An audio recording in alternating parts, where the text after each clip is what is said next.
Bismillahirrahmanirrahim. Today I'd like to continue a conversation about parallel lines and transversals and postulate and theorems related to parallel lines and transversals. First, let's just review. If you recall, if you have parallel lines here like line L and line M, you can suggest that they are parallel like thus. So we say line L is parallel to line M. So this symbol here suggests that these two lines are parallel. And pictorially, that's depicted here by these little, which are actually not triangular figures, but they are meant to demonstrate that these two lines here are parallel. And only if you're told here that these are parallel is that we know that the lines are parallel. Otherwise, you can't assume two lines to be parallel if they kind of like look parallel. But here, nevertheless, we're told here that line L is parallel to line M. And then we have line T over here, and line T is the transversal that cuts to these two parallel lines. And if you recall, when two parallel lines are cut by a transversal, they create certain angles. In fact, when two lines are cut by a transversal, they create these two angles, and there are 8 of them here that we have numbered. So, and these angles are given names. And let's review these. First, we have the corresponding angles, and these are very important because there's this, the number 2 and number 6 are examples of corresponding angles. So there are in fact 4 pairs of corresponding angles. So this is the first pair of corresponding angles, and here's another pair. It's 4 and 8 is another pair. They're like on the same side here. And I'm saying they're both these are both facing north, so to speak, and 4 and 8 are both facing south in a way. And then there's another pair. It's 1 and 5 are corresponding angles, and finally 3 and 7. These are all corresponding angles. So there are 4 pairs of corresponding angles. An example here would be angle 2 and angle 6 here. Angle 2 and angle 6 are corresponding angles.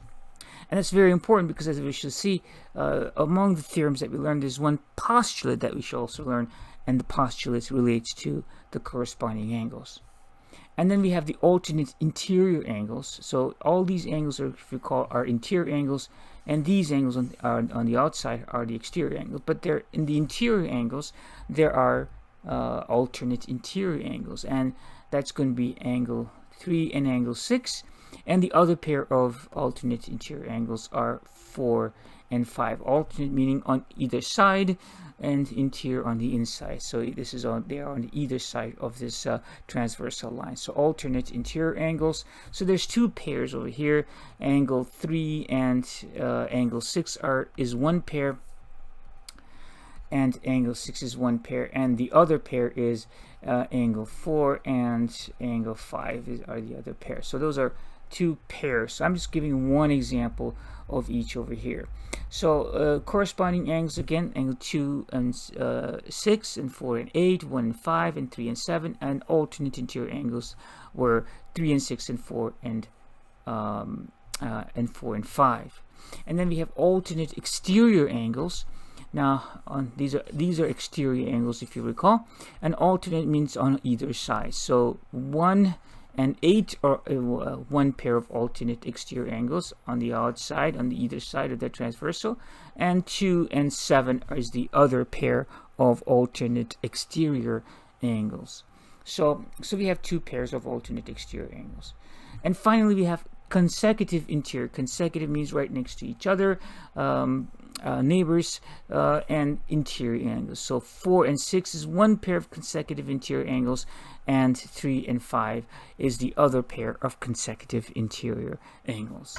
Today I shall introduce you to the postulates and theorems as they relate to these angles. Now I'd like to suggest to you we're going to have 4 that relate, and we're going to have a postulate here that for corresponding angle postulate, and the rest of these are going to be theorems. Okay, so an alternate interior angle theorem, alternate exterior angle theorem, and the consecutive interior angle theorems.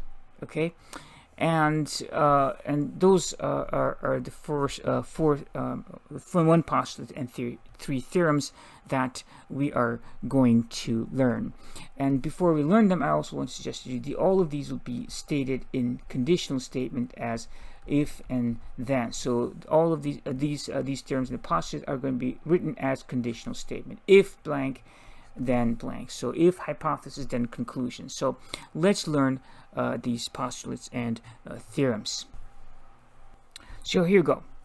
Parallel line, postulate, and theorem. So I've redrawn this picture over here. 1, 2, maybe I missed the numbers here, but 1, 2, 3, 4, 5, 6, 7, 8. Here's go.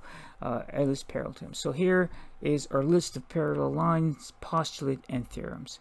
As I suggested, among these we will have one postulate, and the remainders are going to be theorems. So first is the corresponding angles postulate. So, and this postulate states that if two parallel lines are cut by a transversal, then the corresponding angles are congruent. As I suggested, all of these are written as conditional statements. So the first part of the conditional statement, in fact, will be the same. So if you want to memorize this, you would say, okay, if two parallel lines are cut by a transversal. In fact, it could be two or more parallel lines.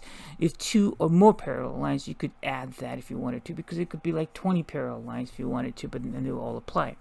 But the more concise way of stating the postulate, I think, and it's more cleaner way of saying, is that if two parallel lines are cut by a transversal. So you have two parallel lines, it's cut by a transversal. If two parallel lines are cut by a transversal, then the corresponding angles are congruent. So if two parallel lines are cut by a transversal, the corresponding angles, like 2 and 6, are congruent. Now that's very important. For example, if this angle 2 was 60 degrees, then this angle 6 would also be 60 degrees, like that. That's what the postulate states.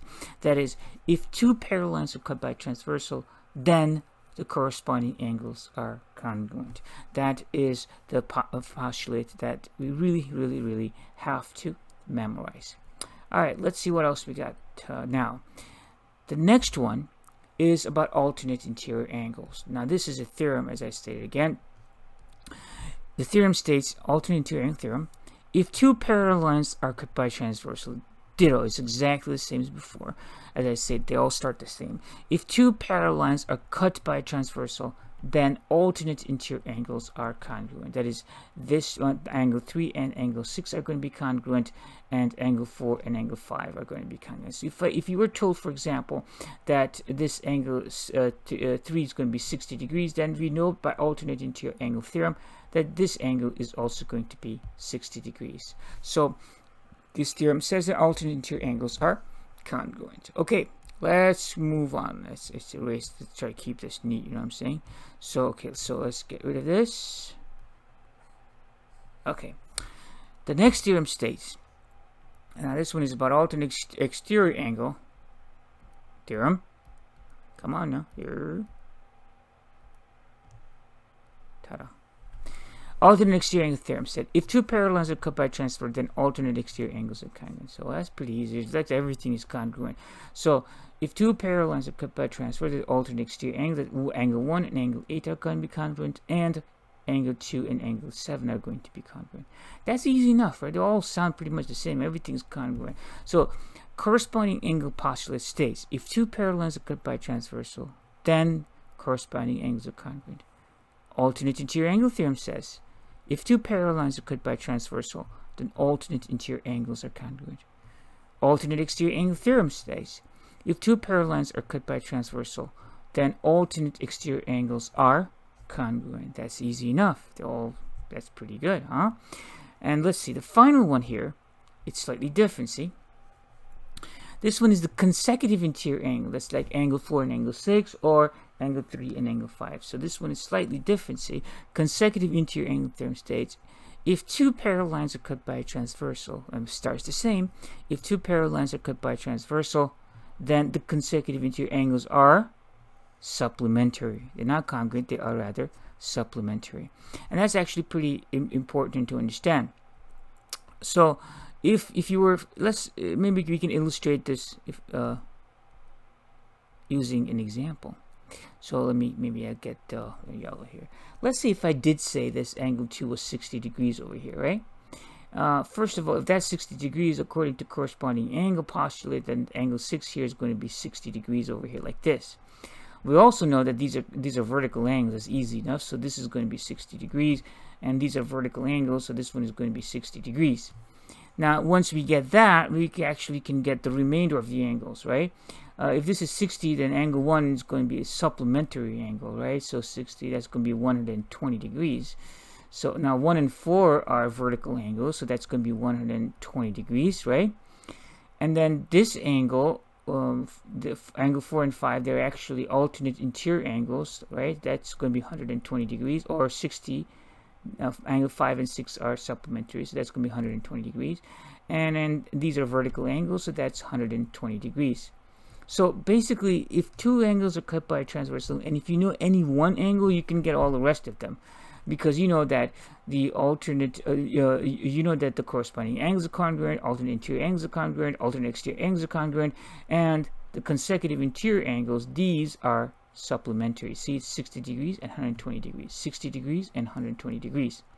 So of these three, of these four statements, the one postulate and the three theorem, the first three states that they are congruent, and the last one is slightly different because it says it is supplementary. Okay, corresponding angles are congruent, alternate interior angles are congruent, alternate exterior angles are congruent, and the only difference is the consecutive interior angles are supplementary. And this, you have to understand, this is only regards to parallel lines. If the lines are not parallel, this is not going to be the case.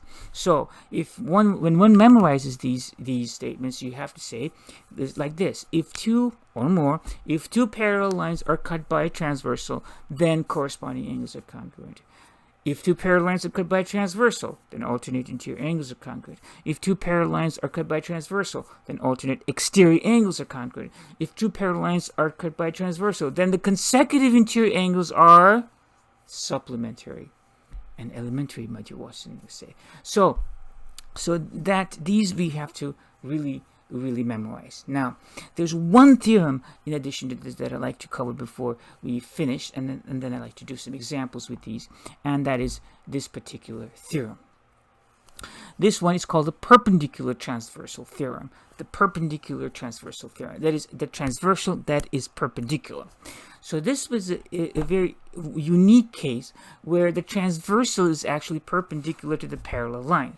So this one states it's differently stated. It's not like if two parallel lines are cut by a transversal. It's not like, it doesn't state like the previous one. This one says if a transversal is perpendicular to one of two parallel lines, then it is perpendicular to the other. Watch, listen to this. If a transversal is perpendicular, and that symbol means perpendicular, if a transversal is perpendicular to one of two parallel lines, if this transversal is perpendicular to this one line, then it's going to be perpendicular to the other one. Okay, so that's what that says. If a transversal is perpendicular to the first one, it's going to be perpendicular to the other one. All right, so this is the perpendicular transversal theorem. So let's go over this one more time. If a transversal is perpendicular to one, if a transversal is perpendicular to one of two parallel lines, then it is perpendicular to the other one. It's like a friend of yours is a friend of mine type of thing. Like, you know, if a transversal is perpendicular to one of two parallel lines, then it is perpendicular to the other one. If a transversal is perpendicular to one of two parallel lines, then it is perpendicular to the other. Perpendicular transversal theorem. So that also we have to memorize. Okay, so let's do some examples. I have the same picture here. It's not easy to draw these things, so I'm just put them in there. All right, so now we're going to pretend that this particular angle is 70 degrees. So let's find out the rest of the angles, because as I said, if you know one angle, then you know pretty much, you know all of the rest of them. Okay, so now again, we know that these two lines are parallel. We can only use those postulates and theorems about parallel lines only if these are parallel lines. Okay, so now we know that these are parallel lines, so we can use those postulates. Okay, and theorem. So here's 72 degrees. For me, it's always easy to get the vertical angles because they're right there, you know what I'm saying? So this is 72 degrees, so this is vertical angle, so that's 72 degrees. And from there you get alternate interior angle. And there's more than one way of going about figuring out the rest of the angles. For example, you could do this, or you could say these two are like supplementary over here. So if this is 72 degrees, then this is going to be like 108 degrees over here, like that. So there are different ways of going about solving these. To me, that is it's like doing going like ziggity zaggy like this is kind of fun in a way. So anyway, these are vertical angles and these are alternate interior angles, right? So alternate interior angles are also congruent, right? So if you recall, the corresponding angles, alternate interior angles, alternate exterior angles, these are all congruent, and the corresponding the consecutive interior angles, they're right next to each other, consecutive interior angles, these are supplementary, right? That's the only difference, right? So so here we go. So we were given one angle that was 72 degrees. From that I got immediately the vertical angles, which are kind of easy to get. So this is vertical, these are vertical angles. From here I got alternate interior angles, and then I can get vertical angles over here, and that's 72 degrees, right? So that is 72 degrees. Or so you could do that, right? Or you could say, well, I got 72 degrees over here, and I could get this one, that's 72 degrees, because that's corresponding angles, and because of the corresponding angle postulate, if two parallel lines are cut by transversal, then the corresponding angles are congruent. Okay, so those are congruent. Now that's vertical angles, 72 degrees, and then you can say, okay, that's that, and these are corresponding, so that's 70 degrees. So there are a bunch of ways you can go about it, but it's almost like a gift. If two parallel lines are if two lines are parallel, you can get all these angles in many different ways. So anyway, so let's do the way I was doing over here. These are vertical angles, so that's 72 degrees. That's alternate interior angles, that's congruent, and these are vertical angles, so that's congruent. Now these are also corresponding angles, and these are also corresponding angles, so they are congruent as well. And these two angles over here, those are consecutive interior angles. They are going to be supplementary, right? And that's going to be 180 degrees minus 72, that's 108 degrees. Or you can say these two are supplementary, right? So they're linear pair, that's 108 degrees, like this. And as you can see, these are alternate interior, they're congruent, right? Alternate interior angles congruent. And these are vertical angles over here, so that's 180 degrees, and these are vertical angles, that's 180 degrees. These are vertical angles, that's 180 degrees. Like this, 180 degrees. So as you can see, if you know one angle, it's pretty easy to get the remainder of the angles. Okay, so here's an example from the book.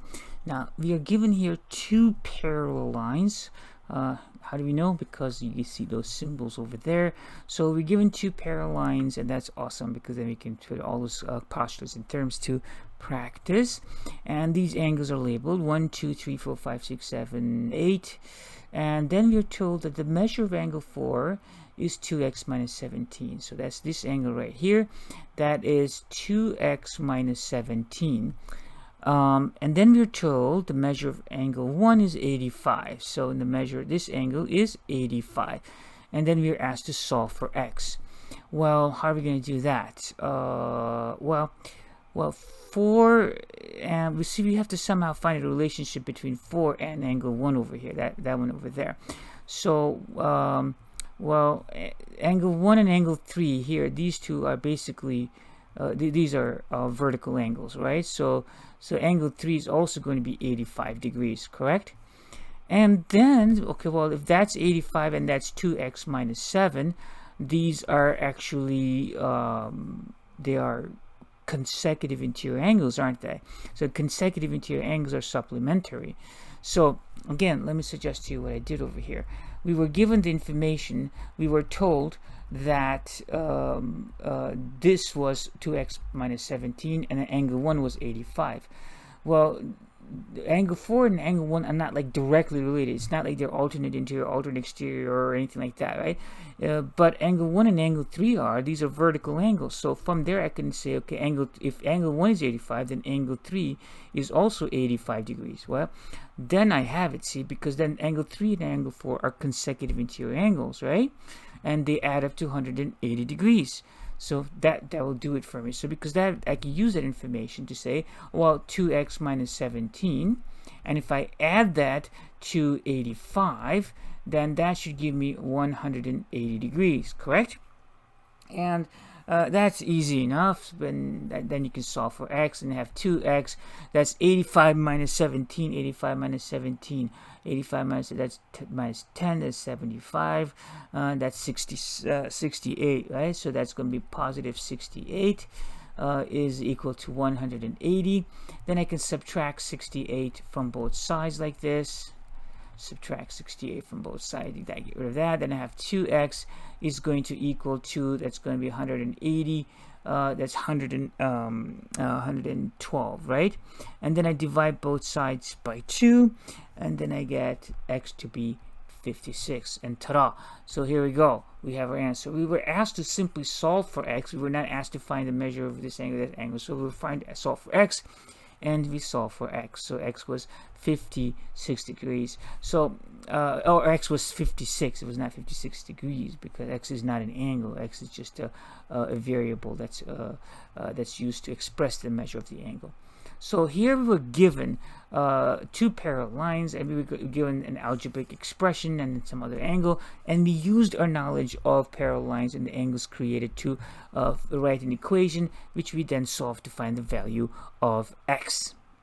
Okay, I want to do one more example before I finish today. Inshallah, I'll do some more example next time, a little bit more complicated perhaps. But here's another question, and we're asked to solve for x and y, and these are parallel lines. So again, the instructions are to solve for x and y. So how do I do this? I'm given this one angle, that's 114. That's given. That seems like it's pretty good. And I can see that 114 and y, these are corresponding angles, aren't they? And according to corresponding angle posture, that's going to be easy. Y is just simply going to be 114. And okay, so now I know that that's 114. And that's going to be very helpful to me because I can see that these are supplementary angles. You can do it that way. Or if this is 114, then these are this angle is going to be a consecutive interior angle. You could solve it that way. So, but I'm simply going to suggest that this angle plus this angle, they're supplementary angles. So that's x plus 12, right? Plus 114, that's going to equal to 180 degrees, right? So I know that. There's so many different ways you can do this. Or alternatively, you can say, well, this is 114 and these are supplementary right here. So you can just calculate these out. So 180 minus 114, right? So that's like 66, okay? So this angle is going to be 66 and then these two are alternate interior angles. So that works for 2. So that works, or I could just say x plus 12 is equal to 66, and then I just subtract 12 from both sides like this. And x is going to be equal to 4. That's 54 like this, right?